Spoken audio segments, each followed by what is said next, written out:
Hello from the Snetterton 300 circuit and welcome to the highlights of the action from a selection of the 750 Motor Club's array of championships.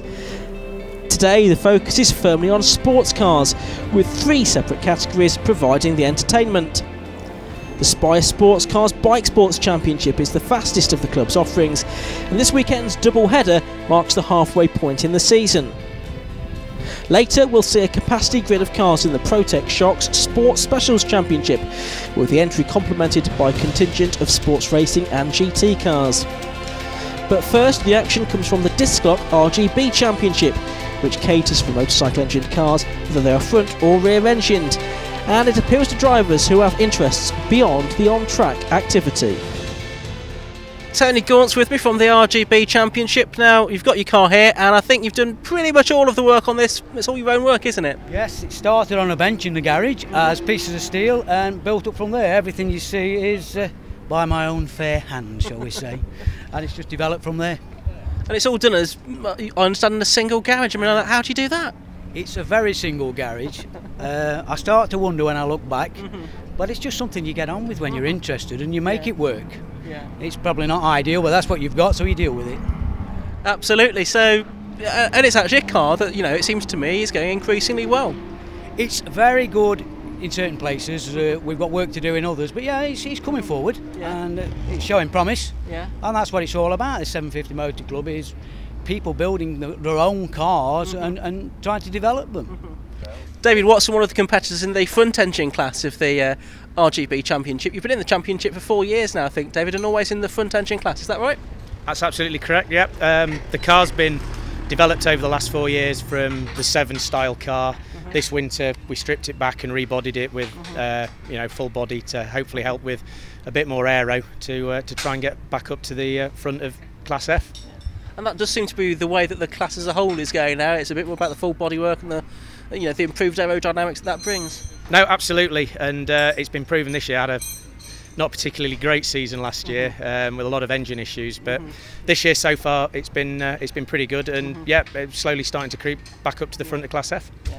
So it's definitely been advantageous to make that move. You found a bit of time, have you, at the circuits you've been to so far?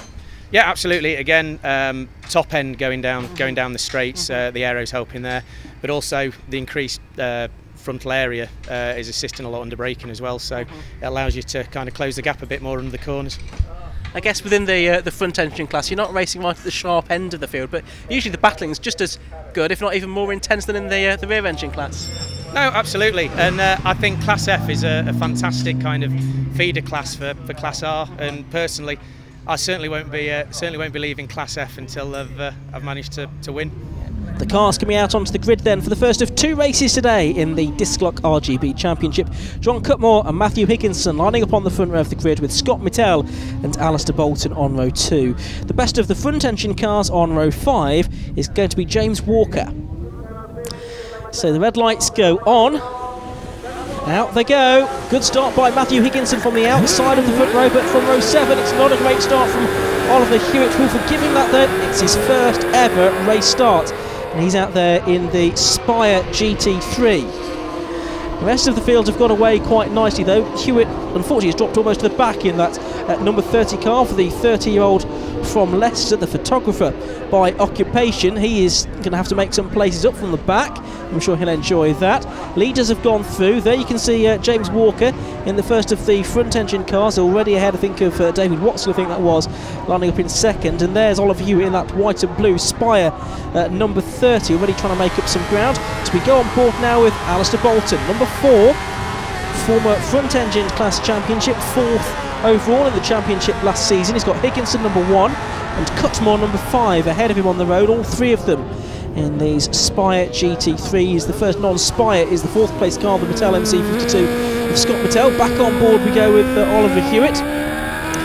Recently passed his ARDS test and has not had too much time testing this car before the opening round of the championship, so it's really a case of being at the deep end. It's the ex-John Cutmore and more recently Jonathan Thackeray car. Oliver's got no racing history at all, but already he's attacking the number 24 car there and trying to find a way through. That's Ed Scotney. There's the leader, Matthew Higginson, makes his way down towards Brundle and Nelson for the first time. There's Scott Mittal trying to make a move on Al Bolton for what would be 3rd position. So Bolton it is in the number 4 car, and Mittal is the next car through, which is number 6. As the cars now make their way down towards the bomb hole and then Quorum Curve for the first time. We're getting into some of the front engine cars here. There's James Walker just going through shot in the lead of that class, and there is number 84, which is Robert Gardner in another of the spies for the driver from Hyde in Greater Manchester. As the leader goes over the line, Higginson with Cutmore not too far behind him, his teammate. The blue car there in 5th place is Paul Rogers, who is from just down the road in Attleborough, the number 43 Contour. David Whale coming through in 6th, Duncan Horler is 7th place, the man from just outside Coventry. Here is Kelvin Walls then, number 21, the 59-year-old from Suffolk, a signwriter by occupation. Started racing in karts as a youngster back in the 1960s. Oh, he loses 1 or 2 places there. That's the 39 car of Mark Norden, the ex-British Touring Car Championship racer, forging a way through in the MNR GM4. And so Kelvin Walls in the AB Performance Sabre goes back down a position there. It's the car that appeared on Dragon's Den with Andy Bates of AB Performance a few years ago. And this driver, Kelvin Walls, has been racing with the 750 Motor Club since 1977, and he sees Mark Norden go wide there in a car that's continuing to be developed this season. As back with the leaders, Higginson continues to lead then. He's won 3 out of the 4 races that have taken place so far this year as the reigning champion, Matt Higginson. The one he missed out on was the second one at Donington Park, where you may remember he stalled on the grid. But he won 1 at Donington Park and 2 at Silverstone on the national circuit, which was the last outing for these cars. Cutmore, who's just behind him here, got himself into some good positions in the races at Silverstone, but 3 moments during the course of the 2 races over the weekend cost him dear there, as Oliver Hewitt is coming through the field. Just behind there, the number 11 MNR GM2 of Stephen Mallion. On board with him we go. A good view we get from just up on the roll cage behind the driver's helmet. Up towards Murray's they go, the left-hander. And Hewitt working away at the wheel there.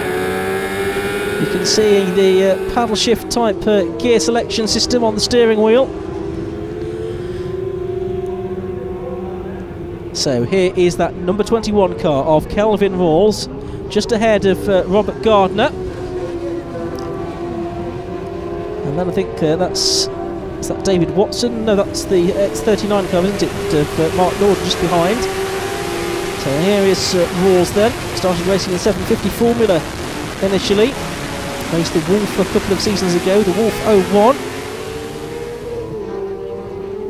So there is Norden, who is heading into the pit lane. So Mark Norden looks to be out of the race. We'll go back to Alistair Bolton now. Bit of daylight ahead of him on the track, as locking up ahead of him is Matthew Higginson at Agostini Hill. He loses the lead of the race because of that. So Cutmore goes through, and does Bolton make it through to 2nd? Yes, he does.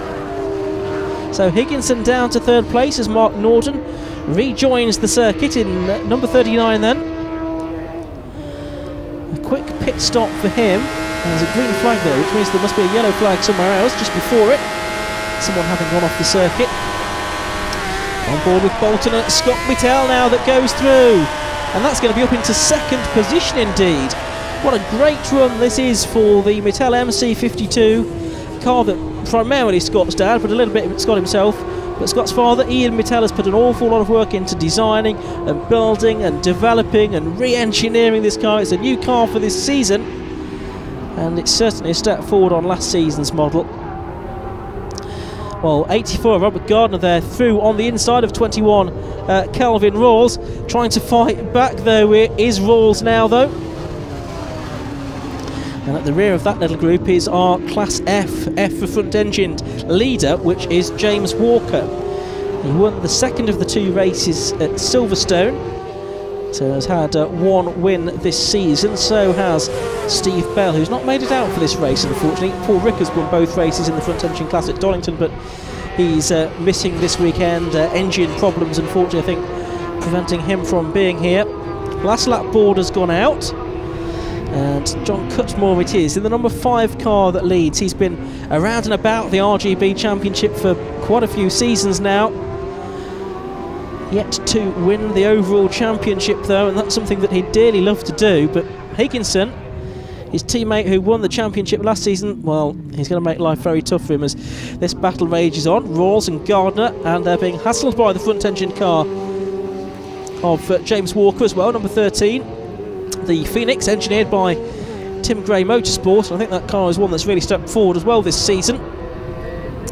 He's not got too much in the way of front engine opposition in this race as Gardner goes through on the inside of Rawls. Well, this is a good scrap that these two are having. It's further back down the order towards the bottom end of the top 10. And look at the time that Mittel has taken out of John Cutmore. He's right in the toe now and he's going to draw alongside. Under the vehicle bridge they go. Can Mittel have a go? He's going to get halfway alongside. He's having a look down the inside into the right-hander. And there's contact. And off onto the grass goes Scott Mittel. I think Cutmore's off and through into the lead goes Alistair Bolton. Bolton, who had 2 victories during the course of 2013. Pounds is there to take the lead of the race. Second is Cutmore, third is Mittel, and fourth is Higginson now. They're right together. What a conclusion to this Disklok RGB Championship race. But it looks like Bolton's going to win it now. The number 4 car is heading home. It's side by side for third position. Higginson and Mittel in number 6. Higginson in number 1. They are absolutely alongside one another as they go across the line. But Bolton wins here at Snetterton from John Cutmore. And then third place went the way of Scott Mittel in the end, but a controversial end to that race with a bit of contact between the 2 race leaders up there at Nelson. It looked a little bit of a racing incident to me, but I'm sure each driver will have their own view of the situation. As coming through to take 9th place in the end comes Robert Gardner, just ahead of Kelvin Rawls, and then in 11th place, the first of the front engine cars, by quite some margin actually, is James Walker. There's David Watson, who comes across the line in second. And more dramas, I'm afraid, at the end of the race for number 39, Mark Norden. Confirmation of the result then. Bolton winning by a second, but just 9/100ths separated Mittel and Higginson in their battle for the final podium position. Further back, Duncan Horner was 7th, Tony Gaunt 8th. Confirmation that Gardner beat Rawls to the penultimate place in the top 10.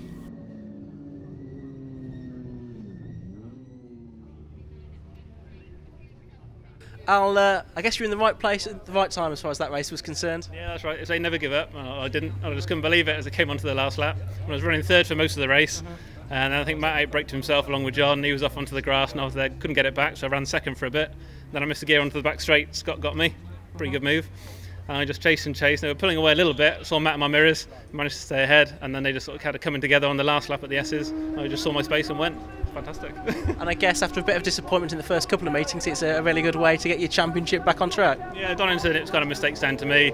Silverstone, it was me and the car. So it was just good to come back, and I just wanted to finish a race, and I ended up winning, so I'm dead chuffed. Okay, James, another win in the front engine class. You must be very pleased with how it's going. Oh, I'm enormously pleased, yeah. I mean, a huge thanks to Tim Gray for building me in a fantastic car, which is obviously now a class leader. And I did what I was told. I stayed out of trouble. I didn't get involved too much with the rear engine car battle, and very quite easy in the end. I managed to stay in front and come in the lead. So it was great fun. Would you like to have a little bit more of a battle though with someone else in your class? I would very much, yeah. I'm really disappointed that Steve Bell didn't make it to the race today, and hopefully maybe he'll be back in this afternoon. But it'd be nice to have a bit of a fight. But as it is, I'll take the win. Thanks very much. Excellent, thank you.